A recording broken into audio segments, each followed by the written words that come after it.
Mom, I'm bored. Go play with your sister. She's boring. Go read a book. I already did. Then draw a picture. My crayons are broken.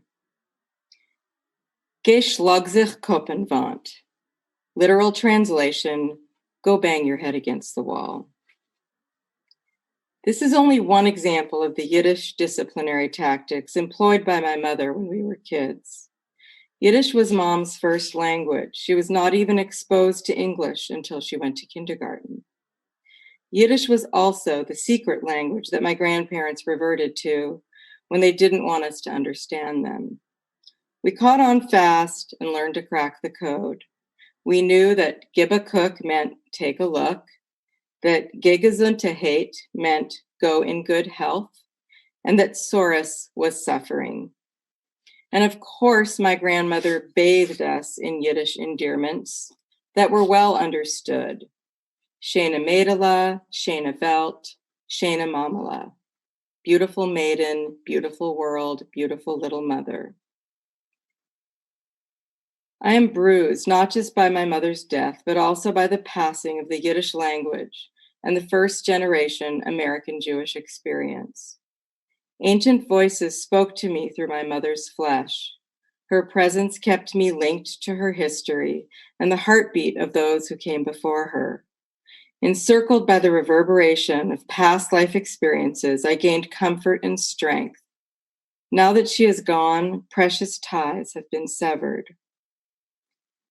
I am a marionette whose strings have been dropped. Not that Mom controlled my every move like some manic puppeteer, but her presence was a lifeline that kept me linked to those who came before. Without her, I feel rootless, lifeless.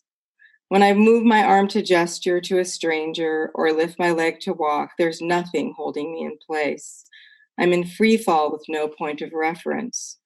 No one to slip an arm through mine and keep me linked to tradition, ritual, custom. Mom's Yiddish expressions, vibrant word salads, both entertained and annoyed. She held high expectations that I would rise to the occasion and always be a good sport. When I complained about life being unfair, her stock response was, I never promised you a rose garden. When my grousing persisted, she said, I'll thank you to keep a civil tongue in your mouth, young lady. When I persevered with no end in sight, she switched to Yiddish. Geh hak mir nicht kan scheinig.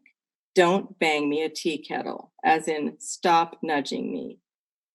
I can also hear her voice of derision when she would see something in a store that was too kitschy.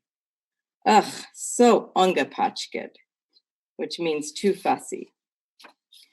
The word for blunget was used when she was feeling at sixes and sevens or out of sorts. Literal translation, mixed up and lost.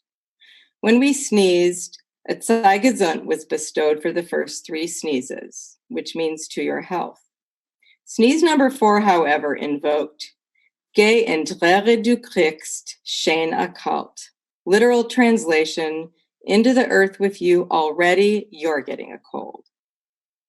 When we did good, Mom would kfell, or burst with pride. When we did her proud, she would shep naches, which is derive pride and joy. When we were bad, she'd cry, Geh avec, go away. Without the melody of my mother's song, my strength falters. No wall of wisdom to push against so that I can rebound. I've lost all ricochet power. And without the strings that have kept me tethered to Mom's story, my life appears flat, one-dimensional. And on top of this, I regret dropping the ancestral ball, having never used Yiddish expressions with my own children, with the exception of the occasional oy vey. As we grew older and our children matured, Mom's Yiddishisms shifted to expressions of grandmotherly endearment. As me lebt, der lebt mehr. Literal translation, if you live long enough, you will live to see it happen. And her favorite, Meshuggene gens, Meshuggene gribben. Literal translation, crazy geese of mementos for reassurance that I will not lose sight of my familial footprint.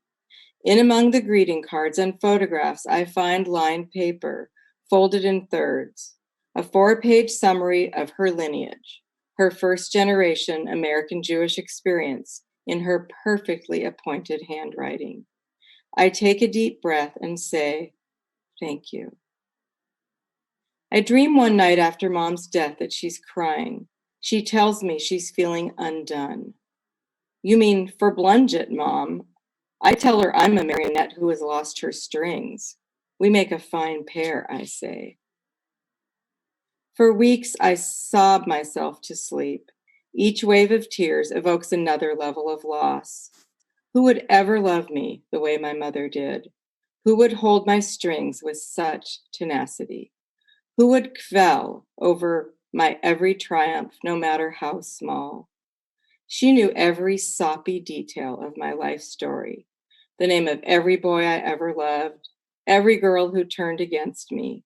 She was the one who soothed me through the endless falling outs and rapprochements with my younger sister. Who else would ever be so enchanted by the tiny particles of my life? And who else but my mother would tell me to bang my head against the wall? Thank you. Thank you, Megan. So we have time for a few questions if anybody wants to post them. But Claudia, would you like to sum up